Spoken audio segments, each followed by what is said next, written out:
കണ്ടാ ഈ മരത്തിൻ്റെ ചുവട്ടിൽ കിടക്കുന്ന സാധനമാണ്. ഒന്നും കൂടി എടുത്തേ ഇല്ല കണ്ട. ഇതാണ് നമ്മുടെ നാട്ടുകാരുടെ കോൺട്രിബ്യൂഷനാണ്. മനസ്സിലായി? ഈ കോൺട്രിബ്യൂഷൻ്റെ കാരണം എന്താണെന്ന് വെച്ച് കഴിഞ്ഞാൽ ഇത് കണ്ട, ഇവിടെ കുറച്ച് ദിവസങ്ങളായിട്ടിരിക്കുന്ന ആരോ ഉപേക്ഷിക്കപ്പെട്ട രീതിയിൽ ഒരു ബീൻ ബാഗ് നോക്കണം. ഇത് വീട്ടിൽ കൊള്ളുകയില്ലാണ്ട് വന്നപ്പോൾ നമ്മൾ നേരെ റോഡിൻ്റെ സൈഡിൽ കാടിൻ്റെ സൈഡിൽ കൊണ്ടുവന്ന് ഉപേക്ഷിക്കപ്പെട്ട നിലയിൽ റിസർവ്ഡ് ഫോറസ്റ്റിൻ്റെ സൈഡിലാണ്. അപ്പോൾ ഇത് നമ്മൾ കുറ്റപ്പെടുത്തുന്നതല്ല. കാരണം മനുഷ്യരുടെ മാനസികാവസ്ഥ, അവരെ വീട്ടിൽ കൊള്ളുകയില്ലാത്തത് നേരെ പുറത്തോട്ട് ഡംപ് ചെയ്യാൻ, വീട്ടിൽ കൊള്ളുകയില്ലാത്ത പുറത്തോട്ട് ഡംപ് ചെയ്യാൻ. അപ്പോൾ നമ്മൾ മനസ്സിലാക്കണം, നമ്മൾ വീടിനേക്കാൾ കൂടുതൽ പെർഫെക്റ്റായിട്ട് മെയിൻറ്റെയിൻ ചെയ്യേണ്ടത് നമ്മുടെ പുറം ലോകമാണ്. കാരണം മറ്റുള്ളവരുമായിട്ടുള്ള സഹകരണം, മറ്റുള്ളവരോടുള്ള നമ്മളുടെ ബഹുമാനമില്ലായ്മ, അത് ഭയങ്കര ഡേഞ്ചറസാണ്. മനസ്സിലായി? അത് ഭയങ്കര ഡേഞ്ചറസാണ്. കാരണം മറ്റുള്ളവർ, നമ്മുടെ നാട്ടിലുള്ള നാട്ടുകാരുമായിട്ടുള്ള ബന്ധം, അത് ഏറ്റവും പവിത്രം പരിശുദ്ധമായിട്ട് നമ്മൾ മെയിൻറ്റെയിൻ ചെയ്യേണ്ടതാണ്. കാരണം നമ്മളുടെ സമൂഹത്തിലുള്ള ആൾക്കാരെല്ലാവരുമായിട്ടുള്ള നമ്മുടെ ബന്ധം, അവരെ ബഹുമാനിക്കുന്ന രീതി, അതിൻ്റെ ഏറ്റവും വലിയ മോശം വശമാണ് നമ്മുടെ വീട്ടിലുള്ള വേസ്റ്റ് പരസ്യമായിട്ട് കൊണ്ട് അവിടെ ഇവിടെ എറിയുന്നത്. മനസ്സിലായി? നമ്മുടെ വീട്ടിലത് നമുക്കറിയാവുന്നത് ഈ വസ്തുവിൻ്റെ കോംപ്ലിക്കേഷൻസ് എന്തൊക്കെയാണെന്ന്. മനസ്സിലായി? നമുക്കാണ് അറിയാവുന്നത്, അത് വേറെ ആർക്കും അറിയത്തില്ല. അത് നമ്മൾ അത് പ്രോപ്പറായിട്ട് ഡിസ്പോസ് ചെയ്യണം. മനസ്സിലായി? എത്രത്തോളം, കാരണം നമ്മളുടെ വീട്ടിൽ പ്ലാസ്റ്റിക് കൊള്ളത്തില്ല. ഓക്കെ, പ്ലാസ്റ്റിക് കൊള്ളത്തില്ലെങ്കിൽ അത് നമ്മുടെ പുറം റോഡിലോട്ട് വലിച്ചെറിഞ്ഞു കഴിഞ്ഞാൽ നമ്മുടെ സമൂഹത്തിൻ്റെ അന്തരീക്ഷമാണ് വൃത്തികേടാകുന്നത്. പക്ഷേ മറ്റുള്ളവരെ നമ്മൾ യാതൊരു കാരണവശാലും ബഹുമാനിക്കുന്നില്ല എന്നുള്ളതിൻ്റെ സൂചനയാണ്. അപ്പോൾ ആ വ്യക്തിക്ക് സമൂഹത്തിൽ നിന്ന് കിട്ടുന്ന തിരിച്ചടി ഭയങ്കര ദോഷമായിരിക്കും. എന്നുവെച്ചാൽ പ്ലാസ്റ്റിക് വലിച്ചെറിയുക എന്ന് പറയുമ്പോൾ ആ വ്യക്തിയുടെ മാനസികാവസ്ഥ എന്താണ്? അപ്പോൾ നമ്മൾ നമ്മുടെ സമൂഹത്തിൽ നോക്കിക്കഴിഞ്ഞാൽ റോഡിൻ്റെ അരികിൽ അവിടെ ഇവിടെയൊക്കെ പ്ലാസ്റ്റിക്കുകൾ ഒരുപാട് വലിച്ചെറിയുന്ന ആൾക്കാരെ നമുക്ക് ഒരുപാട് കാണാം. അപ്പോൾ ഇങ്ങനെ പ്ലാസ്റ്റിക് വലിച്ചെറിയുന്നൊരു മനോഭാവം ഉണ്ടെങ്കിൽ നമ്മുടെ സമൂഹത്തിൽ പ്രശ്നങ്ങൾ ഉണ്ടാകും. മനസ്സിലായി? ഉണ്ടാകാതിരിക്കാൻ പറ്റത്തില്ല. കാരണം എല്ലാ കാര്യവും സമൂഹത്തിനോട് നമ്മൾ കാണിക്കുന്ന അവജ്ഞൻ. മനസ്സിലായി? പ്ലാസ്റ്റിക് വലിച്ചെറിയുന്ന ആൾക്കാർ സമൂഹത്തിനോട് അവജ്ഞൻ, പുച്ഛമാണ് കാണിക്കുന്നത്. മനസ്സിലായി? അല്ലാണ്ട് വേറൊന്നുമില്ല, ഒരൊറ്റ കാര്യം ഫോക്കസ് ചെയ്താൽ മതി. മനസ്സിലായി? സമൂഹത്തിൽ നമ്മളുടെ പ്രതികരണം, നമ്മുടെ വീട്ടിലെ വേസ്റ്റ് സമൂഹത്തിലോട്ട് വലിച്ചെറിയുമ്പോൾ സമൂഹത്തിൽ നിന്ന് തിരിച്ചു കിട്ടുന്നത് എന്തായിരിക്കും? സമൂഹത്തിൽ നിന്ന് വേസ്റ്റേ തിരിച്ചു കിട്ടത്തുള്ളൂ. കാരണം സമൂഹത്തിനെ റെസ്പെക്റ്റ് ചെയ്യുന്നുണ്ടെങ്കിൽ പ്ലാസ്റ്റിക് ഒരിക്കലും വലിച്ചെറിയത്തില്ല. നമ്മുടെ വീട്ടിലുള്ള വേസ്റ്റ് അങ്ങനെ വലിച്ചെറിയത്തില്ല. അത് പ്രോപ്പറായിട്ട് ഡിസ്പോസ് ചെയ്യും. അല്ലേ?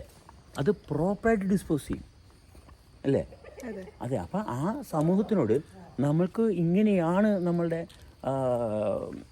സമീപനമെങ്കിൽ സമൂഹത്തിൽ നിന്ന് തിരിച്ചു കിട്ടുന്നത് എന്തായിരിക്കും? അതേ സമീപനം തന്നെ ആയിരിക്കും. മനസ്സിലായ?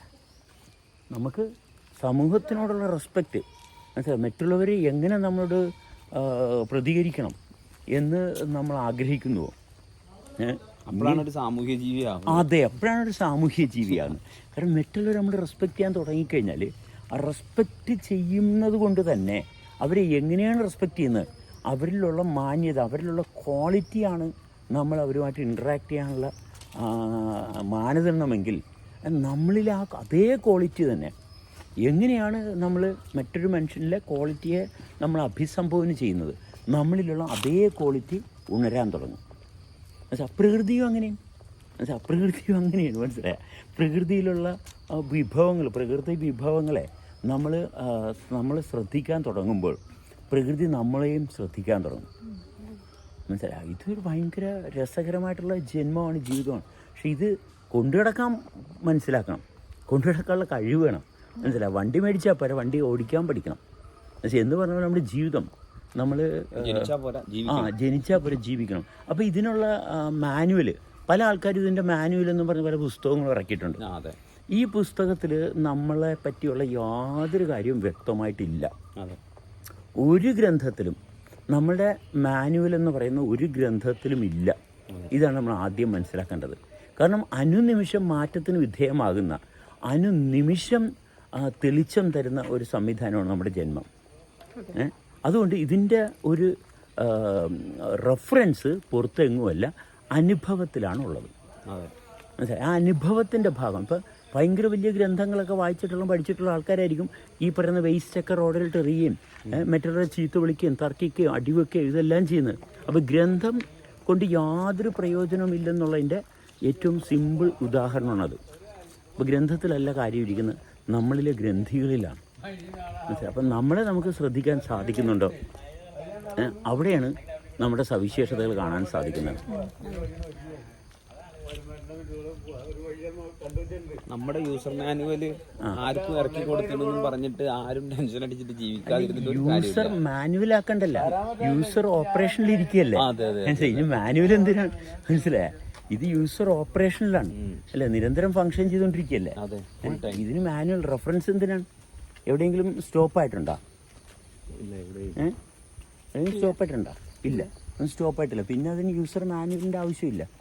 നമ്മൾക്ക് നമ്മളോടുള്ള പ്രിഫറൻസ് മാത്രം മതി. ഇത് ഫങ്ഷനിലല്ലേ, ഇത് അനുഭവിച്ചുകൊണ്ടിരിക്കുകയല്ലേ. അപ്പോൾ ആ അനുഭവിച്ചുകൊണ്ടിരിക്കുന്ന അവസ്ഥയിൽ എത്രത്തോളം നന്നായിട്ട് അനുഭവിക്കാൻ പറ്റുന്നുണ്ടെന്നുള്ള ഭാഗം നോക്കിയാൽ പോരെ, അല്ലേ? അതല്ലും വേണ്ട, ഈ റെഫറൻസ് എടുക്കുന്നവരുടെ ജീവിക്കുന്ന രീതി കണ്ടു കഴിഞ്ഞാൽ അപ്പം തന്നെ മാറിയിട്ട് നമ്മുടെ ഈ പറഞ്ഞ പ്രവർത്തനവുമായിട്ട് ബന്ധപ്പെടാനുള്ള സാധനം അവിടെ നിന്നും കിട്ടും. സത്യസന്ധമായിട്ട് നമ്മൾ അനുഭവത്തിൽ തുടർന്നു കഴിഞ്ഞാൽ ആരുമായിട്ട് അനാവശ്യമായിട്ടുള്ള ഒരു ബന്ധവും ഉണ്ടാകത്തില്ല, അനാവശ്യമായിട്ടുള്ള യാതൊരു പ്രശ്നവും അവിടെ വരത്തില്ല. കാരണം നിരന്തരം ഏറ്റവും വണ്ടർഫുൾ ആയിട്ടുള്ള അനുഭവത്തിലാണ് പോയിക്കൊണ്ടിരിക്കുന്നത്. ഈ ശരീരം പ്രവർത്തിക്കുന്നത് ഏറ്റവും സൂപ്പറല്ലേ. ഇത് അറിഞ്ഞിട്ടില്ലെങ്കിൽ പിന്നെ വേറെ എന്തറിഞ്ഞിട്ട് എന്ത് കാര്യം ഇരിക്കുന്നു? വേറെ ഒന്നും അറിഞ്ഞിട്ടൊരു കാര്യമില്ല. അപ്പൊ ജീവിക്കാൻ സാധിക്കണില്ല എന്ന് പറയുന്നവര് ഒരു കാര്യമില്ല. പ്രത്യേകിച്ച് ജീവിക്കാൻ സാധിക്കുന്നില്ലെന്ന് പറയുന്നതിനകത്ത് വളരെയേറെ കാര്യമുണ്ട്. കാരണം അവര് ജീവിക്കാൻ അവർ ശ്രമിക്കുകയാണ്. ജീവിക്കാനല്ല അവർ ശ്രമിക്കുന്നത്, അവരുടെ കുറച്ച് ആഗ്രഹങ്ങളും ഉത്തരവാദിത്തങ്ങളൊക്കെ നടപ്പിലാക്കാനാ ശ്രമിക്കുന്നത്. അത് നടക്കുന്നില്ല എന്നാണ് അവരുടെ പ്രശ്നം. അതായത് ജീവിതം അപ്പോഴും മുന്നോട്ട് പോയിക്കൊണ്ടിരിക്കുന്നുണ്ട്. ജീവൻ അവരിൽ പ്രവർത്തിക്കുന്നുണ്ട്, അവർ ഭക്ഷണം കഴിക്കുന്നുണ്ട്, വെള്ളം കുടിക്കുന്നുണ്ട്, ഉറങ്ങുന്നുണ്ട്, ഇതൊക്കെ നടന്നുകൊണ്ടിരിക്കുന്നുണ്ട്. ശ്രമത്തിന്റെ യാതൊരു ആവശ്യമില്ല അവിടെ. പക്ഷെ അതവര് ശ്രദ്ധിക്കുന്നില്ല. ശ്രദ്ധിക്കുന്നത് അവരായിട്ട് നടപ്പിലാക്കാൻ പറ്റുന്ന കാര്യമാണ് അവർ ശ്രദ്ധിക്കുന്നത്. അവരുടെ തന്നെ കഴിവുകൊണ്ട് അവര് ഒരു സംവിധാനം ഉണ്ടാക്കിയെടുക്കാൻ പറ്റുമോ എന്നാണ് അവർ നോക്കുന്നത്. അവര് നടപ്പാക്കിയിട്ടല്ല അവര് നടക്കണെന്ന് അവര് തിരിച്ചറിയണില്ല. അതെ. അവര് നടപ്പിലാക്കാതെ നടക്കുന്നതിന് പകരം അവർക്ക് നടപ്പിലാക്കിയിട്ട് നടക്കുന്ന ഭാഗമാണ് അവർക്ക് വേണ്ടത്.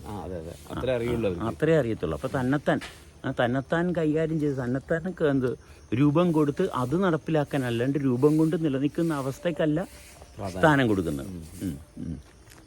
അവിടെയാണ് ഈ പ്രശ്നം വരുന്നത്.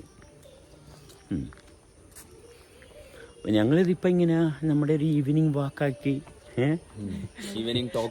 ഈവനിങ്ങും വാക്കും ഈവനിങ്ങും ടോക്കും ആക്കി നമ്മളിങ്ങനെ പോയിക്കൊണ്ടിരിക്കുകയാണ്.